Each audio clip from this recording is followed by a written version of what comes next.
guys, how are you? It's David Salamanca here, again with another wonderful video with some key points and some knowledge. Hopefully you guys like it.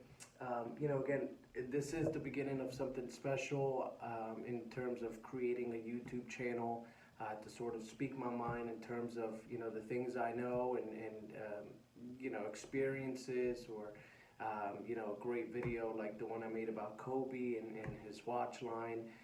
So I hope everybody does enjoy these videos. Please give me the feedback, that way I can correct things, I can switch things up, or I can make a video about whatever you guys want to do, questions and answers.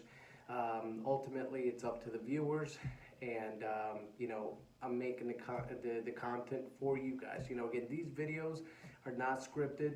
I don't write down, script in front of my computer or what to say. So a lot of this, and you'll notice, it really just comes from, the top of mind, and that's how I create my content. And I feel like that's the best way to do it.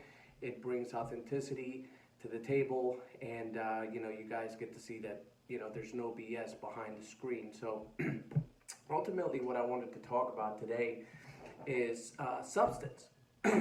And it was a word that came to me last night when I was going to bed.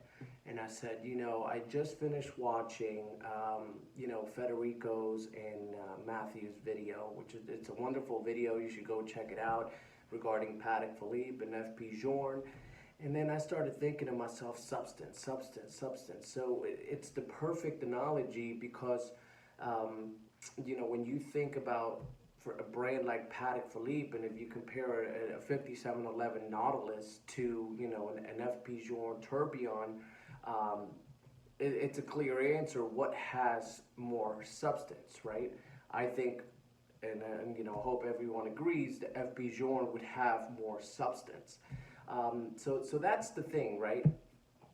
I feel like as watch collectors and watch enthusiasts, you also have, to me, what I feel like is the trendy collectors, right? I can't tell you how many times I've purchased watches from clients that, they'll have like a Corum, they'll have an Hublot, they'll have, Rolex Daytona. Basically no direction for their collection. And, having a relationship built with your clients allows you, or allows me, to understand, what made you want to buy a Corum Tourbillon Bridge white gold, or what made you want to buy a 5711 when it's the smallest watch in your collection, things like that. And I've come to, a conclusion that it's a lot of the answers happen to be, the trendy answers, right? So, why do you have a white dial Daytona stainless steel in your collection when, everything else that you wear is 44 millimeters?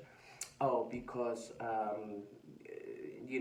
think it was going to go up in value, or, I see everybody wearing one and I like it. I thought that I can get accustomed to the size, or, things like that, where, as if you ask a collector, let's say all he does is collect FP Journes and Christopher Clarets and independent brands of that nature, I think, and I have a couple guys like that, they blow me out of the water in terms of their knowledge regarding every single piece, because, it takes some time to do research, to find the watch, to look for the watch.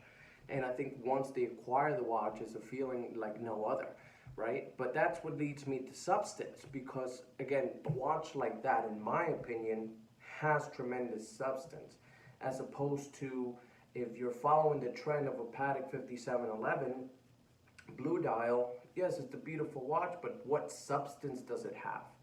You're paying 65 grand for a stainless steel watch, time and date only. I think people are buying for the trend, not for substance.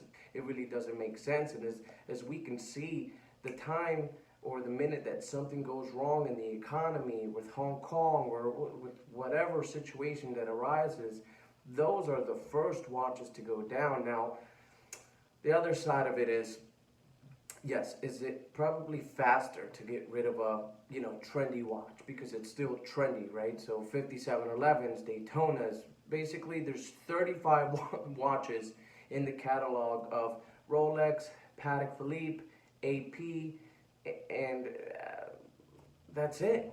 I feel like that's the trend. Everything else, there's still some trendy watches, but then when you talk about substance, you talk about complications, grand complications. Is it going to be a bit difficult to find, a wholesale dealer to buy your, grand comp AP or your FP Journe?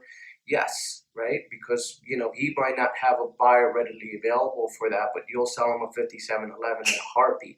So that's the thing. I feel like as an educator of the watch business, and as I create more relationships with clients in the real estate business, in the watch business, I want to really push for substance, something that's collectible. Mind you, don't get me wrong, it's great for clients to always want to buy, sell, and trade, but I think to me, if you have that client that likes to do that, okay, that's fine. But if you have somebody you can mold, you can build a relationship with, and sort of steer the correct direction of a collection to be influenced by substance rather than trends. I think in the long run, I think it's just investing in real estate. In the long run, you're going to be good, right? It's not going to be quick returns right away. It's not liquid. Same thing with substance in watches. They're probably not going to be liquid, but you have to ask yourself, what are you in it for? It's just like, I know a lot of people that are collectors, but that they're flippers, and then, but they want to keep this, they want to keep that. Or you have your diehard collectors that, really look at substance from, a multitude of brands. Or you have the guys that, want an AP Royal Oak, a stainless steel Daytona, a Patek Philippe, different variations of Pateks, APs, and Rolexes, and that's all he wants because he wants to be able to know that these watches are going to be liquid eventually. The key thing is, though, if you're paying 2 times, 3 times over retail price, just be prepared for something drastic to happen in the economy with, or a president, or, something beyond our powers that will ultimately affect the resale value, how liquid a watch could be, because the first thing that goes down is the car business, the watch business, and the real estate business. You see the real estate business trending down, our economy's going down. But again, luxury watches is not that kind of trend. You're going to see it first in stocks, real estate, the car business, and then eventually, if you caught on, it's going to happen to the watch business. So again, guys, anyone that I could advise, new collector, been collected for 20, 30, 40 years, the most wonderful conversations I've ever had in the watch business is with clients and collectors that focus on substance and make price and resale value ultimately their last sort of factor to buying a watch. And yeah, I think that I really covered all the points today. I hope you enjoyed the video. If you have any questions, concerns, let me know. Please don't forget to like and subscribe. I understand this is the beginning, but it's the beginning of something special. Okay? Have a great day.